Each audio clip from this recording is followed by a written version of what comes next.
Hello there Reason users, PoohBear here and welcome to my channel. And today we're going to be looking at how we can obviously customize our own MIDI codecs so they're more personalized to yourselves, how you can make copies and how you can make backups. Now that final one of making backups and making copies to use may sound really silly, but actually it caught me out in the early days when I was doing my nectar mappings, and I know it's caught other people out because I've spoken to them and we've had to sort their issues out, and it is a little bit of a nasty one and you just don't realise it. So for starters, if I was going to back up any of this stuff, I will make my backup directory totally outside of the remote. You know, in fact, I know I've got this backup here which I'll drop files in. I actually have another backup in my data directory because my data directory gets backed up regularly, so I store all my stuff over there. But don't make copies inside of your codecs or your mapping directory. Don't think yourself being clever. Just get rid of them, move them somewhere totally different. So what we're actually going to do today is I'm actually going to make some copies of my own MIDI codec files, and I'll show you how we can make copies of these, how we can obviously customize them and what we have to do to make them usable. I'll also show you some mistakes because I think, well, personally, I know I learn more from my mistakes than actually someone saying, hey, if you do X, Y, and Z, and then one day X, Y, and Z doesn't work, and it's like, you get lost. So hopefully if I go through a couple of little mistakes, it will help you out as well. So the first thing I'm actually going to do is make a copy of my codec file. If you've been following this series, don't worry if you haven't been, you know that I created so I'm doing multiple things at the same time here. And I've got my screen on a very, very, very funny sort of resolution as well. Where am I? Tutorial. I can't even see it all on the screen. So there we go. So let's do it like that. There we go. So I'm going to call this one my tutorial. I'm literally going to go to here. I'm going to go to the top of here. I'm going to right click and I'm going to say copy. Let me just zoom out a little bit so I can get it all on the screen. There we go. Tutorial. And I'm going to paste it in there. Remember, you've got to do a copy and paste on the same drive. So there we go. We've got ourselves a copy of this particular file here. Now, what I was trying to waffle was, if you've been following my tutorials, in the first one, I actually allocated my T1 to channel 1. And then in my dirty pots, I was messing around with that oxygen. I've still got my oxygen 2 plugged in because I'm still going to be doing some experiments. So what we're actually going to do is we're going to set this MIDI codecs up really to do my oxygen, whereas the original one I've got in here, that's still going to be doing my Korg T1. So as I said, because I messed around with that oxygen one, it actually messed around with the codecs, because it's the same codecs, it is messed around with my T1 basically. Now, I'm just going to quickly double click on this. Here we go. Here is the file, which hopefully you've seen in the other videos. If you haven't, this is what a MIDI codecs file looks like. And what I'm actually going to do very quickly is I'm actually going to go through and where's my mod wheel? So on my oxygen, I've got a dodgy mod wheel, so I want to rem that out. So we're going to remark that out, so that's not going to take effect. And if we come down, remember it is be 6B, wasn't it? Oh, there we go, 107, that's the one I was looking for. So again, I'm just going to rem that line out, and I think it was the 75, which would be the 117. Yes, there we go. So I'm just going to rem them out. So they're dirty pots basically on my particular oxygen. So I'm just going to rem them out to start with and save this file, he says. Now, little golden rules I have is if I ever make changes to a codec file, you've got to restart Reason. If you're making changes to the body of a mapping file, you can get away with just restarting the map. And I'll go over what I refer to as the body. There's a bit of header information. You change it with the header information, you've got to restart Reason. And header information would be like equivalent on the top of here. Admittedly, it looks a little bit different than mapping, but it's virtually the same, very similar. So yeah, if you make any changes here, you've got to restart Reason, but if you make any changes further down, you don't. But with a codecs file, you do. Very important. So let's go and get Reason restarted. Right, we've just restarted Reason, and what I'm actually doing now is I'm actually really wiggling my controls on my oxygen. So I'm going to wiggle control next to it to prove that it's actually working, and one the other side. So you can see 06 and 08, but 07, I'm wiggling at 07 now, sorry, 107 that is, and it's just not working at all. So that's working correctly. So our mapping file, which we we decided to go into the codecs and we said, hey, we want you to ignore these particular CC numbers, it's doing. So that's absolutely fine.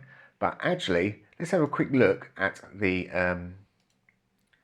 file itself, or look at the service controller, and here it is. And actually, we've lost our icon.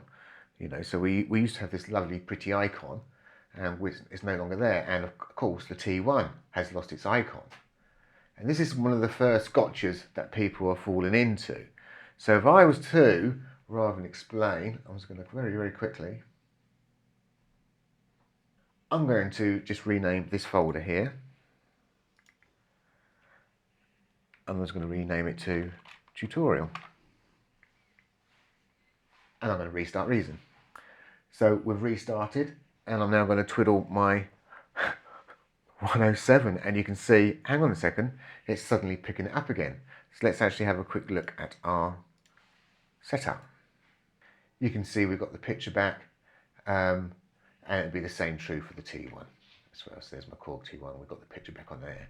So what I'm really trying to say is we've actually got the same file which we've made a copy of, but we've got two different versions, and different versions are being picked up. And this is what can catch people out, because they start editing a file and the changes aren't taking effect. And as you can see there, I refer to this as an outside influence, because I could have made some changes to this file. A couple of months later, I may have came along, renamed my directory for whatever reason, because I didn't like it, or maybe I made it something a bit more sensible. And a few months later, I suddenly realised I got some issues I probably would have forgotten about. I've actually renamed a directory, or I've moved stuff around, because I haven't physically changed any code inside here. And into my head, if I swear blind I haven't changed code here, something else must have happened.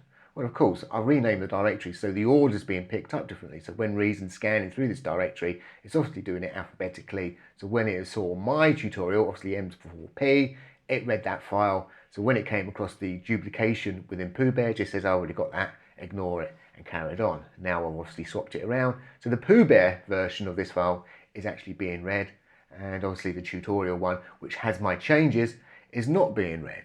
So let's actually customize this file now, which is actually my tutorial one, to be for us ourselves, so it'll only work on the oxygen, and the other file will only work on the T1. So let's edit this file up here, and before I do edit it, I think the first thing I'm going to do is renaming it. Now, renaming these files is not going to affect absolutely anything at all. So the name of the file doesn't affect what happens inside your service controller settings. When you get to Lua code, things do change slightly. So I'm just going to double click on this. So we're going to customize this now. And you do it from the top. Now there's two ways, obviously, I can go around and start and customizing this. I can actually give it a new model number, tick, that'd be a simple way of doing it. It might be, I might want to change the manufacturer name as well. So it's down to you which route you do, and obviously you can change both. I would personally say, if I was, say, editing a M-audio file to my actual keyboard, hey, I've got an Oxygen, and I was actually using one of their settings, I'd leave the manufacturer and I'd set up a new model number, probably with my name in it, so it's so blatantly obvious to me, yes, this is my file which I've actually changed. And obviously you've got this setup info text which you can just change to your liking, and these are different paragraphs which actually appear here. And as you can see, these are my different paragraphs which are related to this, so you can obviously put your different paragraphs in. And it is worth documenting this sort of stuff as well when you're making changes. So I'm actually going to do two changes just to demonstrate a couple of different things. In fact, I might actually leave my model number the same. No, actually I am going to change it. So the first thing I'm actually going to do is, let's give it a new manufacturer, which is going to be tutorial, why not? And I'm going to call this, I tend to, because I started to call things ox or oxygen, I would tend to go around renaming things the same. So try and keep all the names the same. It just makes it easier when you're grouping files together. So this should be good enough. I'm going to do a save. And the other thing which I've got to do is we've also got to create ourselves a remote map, because we've now broken the link between this file, this MidiCodecs file, and its remote map. And so let's go and also make a backup or make a copy of that remote map, and I'll show you how we can change that as well. So I'm just going to click on save. I'm going to leave this file open for the second. So we're back into this sort of directory structure. So under PoohBear, boom, boom, let's go into here. Here's all our remote maps. I'm just going to take a copy of this. I'm just going to paste it in here just for the moment. So really, ideally, this is where I probably should create another directory called tutorial, just to keep it nice and standardized. But for the moment, I'm just going to rename this file up the top here. And let's call this, as I call everything, 01 Oxworth, and I. As I say, the name doesn't matter what we're calling it, but I do have to go in and I've got to edit this file. And the bits I've got to edit are up the top here. So you need to make sure that this surface manufacturer and this model number is exactly the same as these two. These extra tabs don't actually matter if they're there or not. They just happen to be there.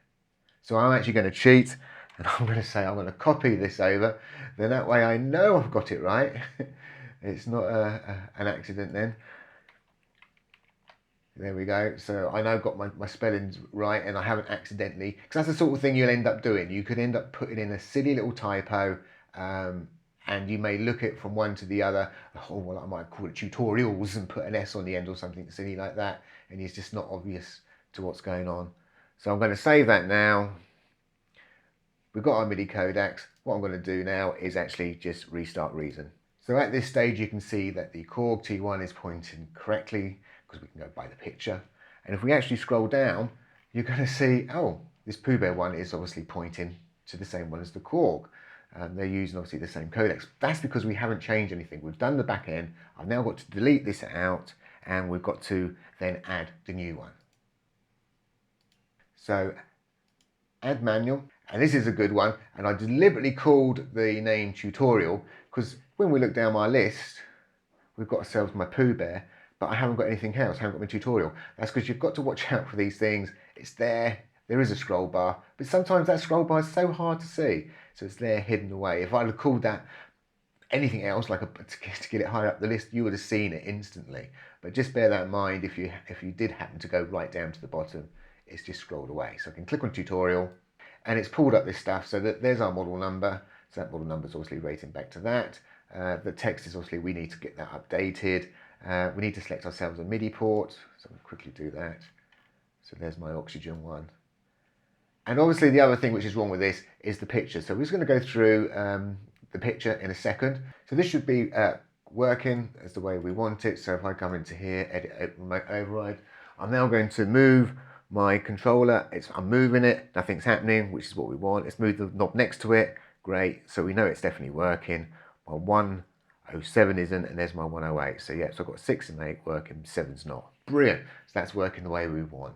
Let's go and actually sort out the picture next.